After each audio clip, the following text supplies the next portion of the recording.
Sudáfrica es la mayor economía del continente africano. Bañada por dos océanos, es un país que fue visitado ya en 1488 por los portugueses, quienes por primera vez cruzaron el Cabo de Buena Esperanza. Pero los portugueses nunca establecieron allí un asentamiento permanente. El primer intento de ocupación vendría solo 160 años después con los holandeses. Y eso nos lleva a una serie de preguntas. ¿Por qué al final Portugal nunca colonizó Sudáfrica? ¿Por qué los portugueses recorrieron toda su costa y nunca establecieron un asentamiento permanente diferente de lo que hicieron en Angola o Mozambique? Al final de cuentas, ¿no sería interesante ver a Sudáfrica tan rica en minerales preciosos hablando portugués? Pero la respuesta a eso involucra historia, geografía, política y formas de pensamiento en pleno siglo XVI. Portugal fue el primer país en impulsar las grandes navegaciones. Todavía en la Edad Media, el reino inició su contorno de África y convirtió su orden militar más relevante en un verdadero taller de navegación con constructores de barcos, cartógrafos, pilotos y capitanes, cuya misión era llegar un poco más lejos en el próximo viaje. Los portugueses superaron la costa de Guinea en 1446. En 1482 llegaron a Congo y Angola con el navegante Diogo Cao. Y mientras Europa vivía el Renacimiento, muchos portugueses morían y otros renacían, enfrentándose a la terrible naturaleza en la costa sur de África. En general, en las costas de Namibia, los vientos del Cabo ya empiezan a mostrar su poder. Varias embarcaciones, tanto en la era de los descubrimientos como en la era moderna, simplemente encallaban al acercarse al Cabo, siendo arrojadas a la costa y todos perecían en el desierto de la costa de Namibia. Un ejemplo moderno es el del carguero alemán Eduardo Borland de 1909. Después de una noche con mucha niebla, el capitán encalló en un banco de arena durante un viaje a otra ciudad de Namibia, que en ese entonces estaba controlada por los alemanes. Y el barco, después de encallar, simplemente vio cómo el mar retrocedía sin que nunca más pudiera salir de esa situación. Y los restos del barco están a 300 metros de la playa, atrapados en el más puro desierto. O sea, lo que era un banco de arena en el mar se convirtió en 300 metros de distancia de la playa.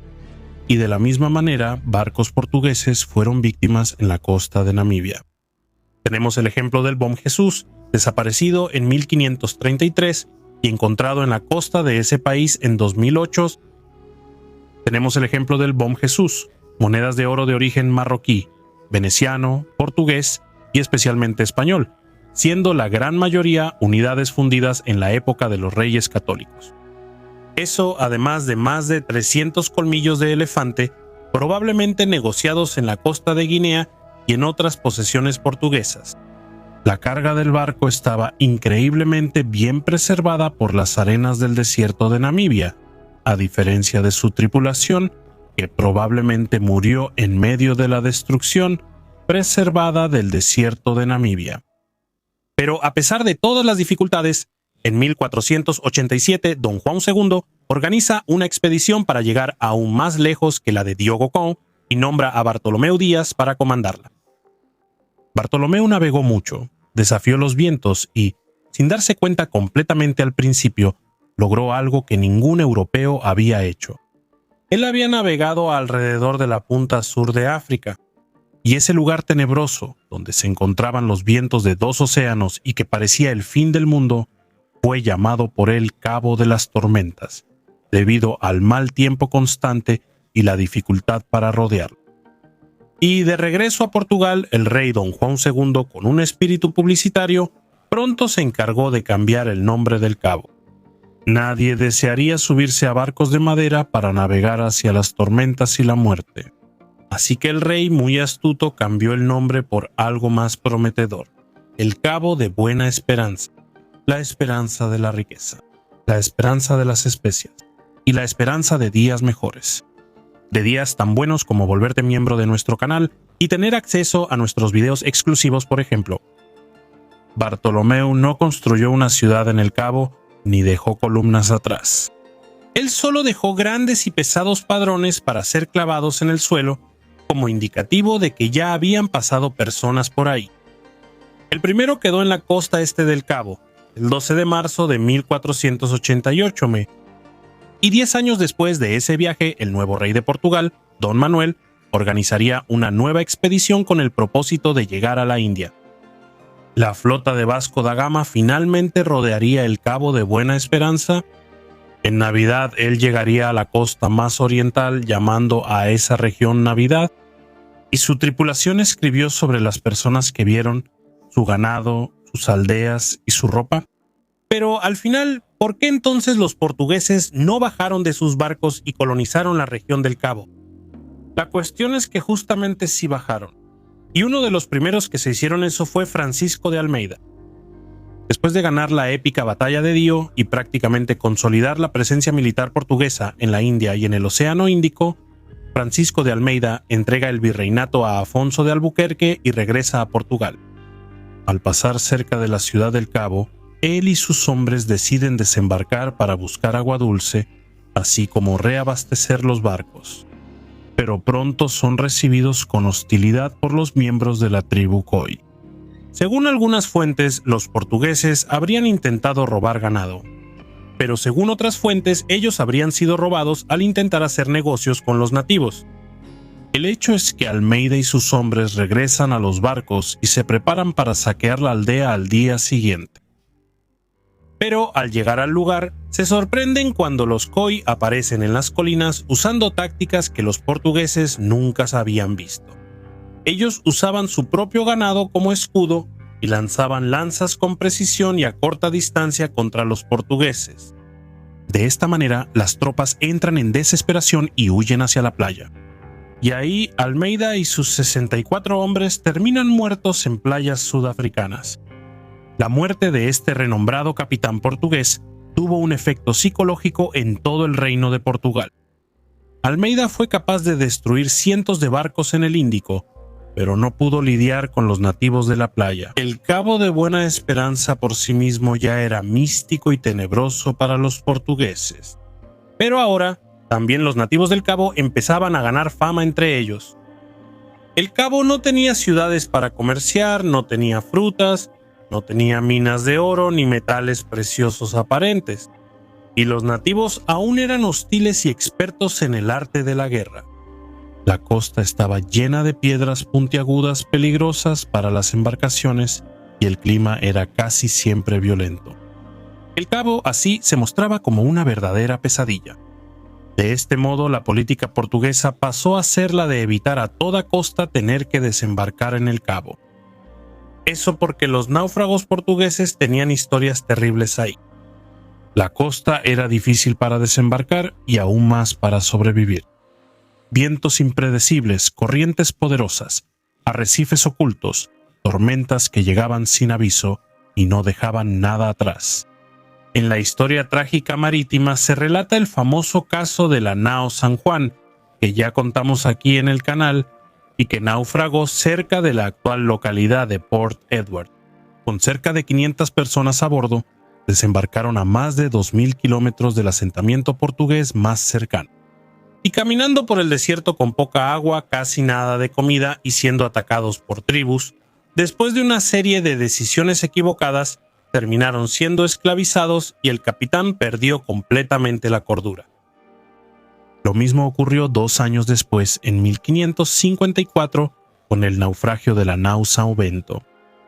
Esa nave que hacía el viaje de regreso a Portugal era comandada por Fernão Álvares Cabral, hijo de Pedro Álvares Cabral, y naufragó con más de 300 sobrevivientes. Sin embargo, con la larga caminata de miles de kilómetros hacia el norte, al campamento portugués más cercano, solo 23 sobreviven. Y lo que es interesante en ese sentido es que Fernão Álvares, en el viaje de ida a Goa, había transportado nada menos que a Luís Vaz de Camões en esa misma nao São Bento. O sea, si Camões hubiera regresado con Fernão, él habría sido uno más de los náufragos de Mozambique. No es casualidad que Camões retrate en Os Lusíadas el Cabo con el gigante Adamastor, una figura mitológica que hundía los barcos que intentaban cruzarlo.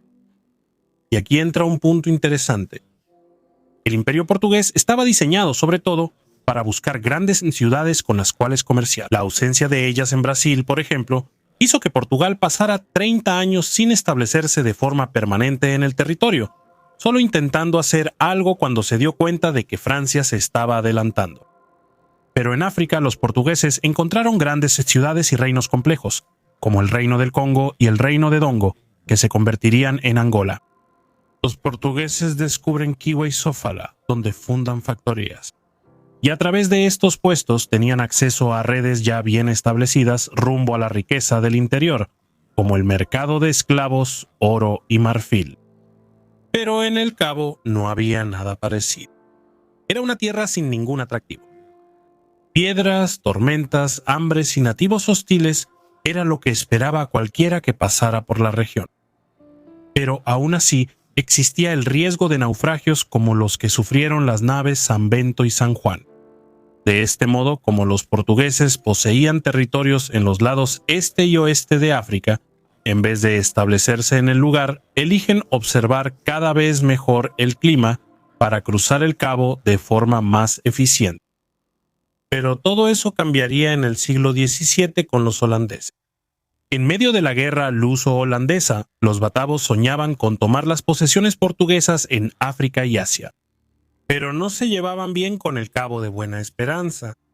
A lo largo de los extenuantes viajes hacia Asia, era común que las tripulaciones sufrieran de escorbuto. Y así Lubbock, con una visión empresarial, ve en el Cabo un buen lugar para crear un puerto donde los marineros pudieran descansar, reparar los barcos y atender a los enfermos. La intención de los holandeses no era crear una gran colonia, sino solo una estación de reabastecimiento. Y para que esto funcionara, empezaron a importar esclavos de Asia y a traer agricultores holandeses, quienes abastecerían no solo el fuerte, sino también los barcos en situación calamitosa. Los nativos hostiles no fueron esclavizados, ya que los esclavos eran traídos de Asia.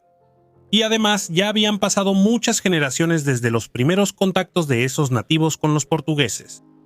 Y así los holandeses logran establecerse en la colonia del Cabo.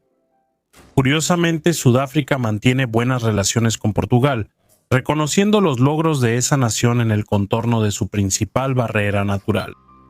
En el Alto Comisionado de Sudáfrica, en Londres, se conservan imágenes de Bartolomeu Dias. Y en la biblioteca William Cullen de la Universidad de Johannesburgo se conserva una bellísima pintura de John Henry Amschewitz, que muestra justamente a Don Manuel dando a Vasco da Gama la misión de atravesar el Cabo y dirigirse a la India. Así, cuando vemos hoy Sudáfrica y su pujante economía y su riqueza en metales preciosos, es fácil imaginar la portuguesa e idealizar cómo sería esa región como parte de la comunidad de habla portuguesa.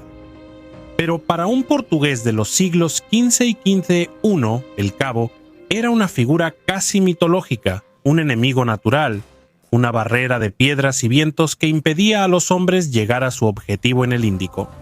Ahí la superioridad tecnológica era vencida por la implacable fuerza de la naturaleza. Y eso concuerda con el pensamiento del siglo XV de que, si se pudiera secar el mar que hay entre Portugal y la India, veríamos el fondo cubierto de huesos de navegantes portugueses. ¿Y tú? ¿Alguna vez te has preguntado por qué los portugueses nunca colonizaron Sudáfrica? ¿Qué fue lo que más te sorprendió? Así que deja tu comentario ahora mismo para apoyar nuestro trabajo. Y aprovecha para hacerte miembro del canal ahora mismo. Así tendrás acceso a contenido exclusivo para que no solo puedas apoyar nuestro trabajo, sino también profundizar y conocer aún más la apasionante historia ibérica.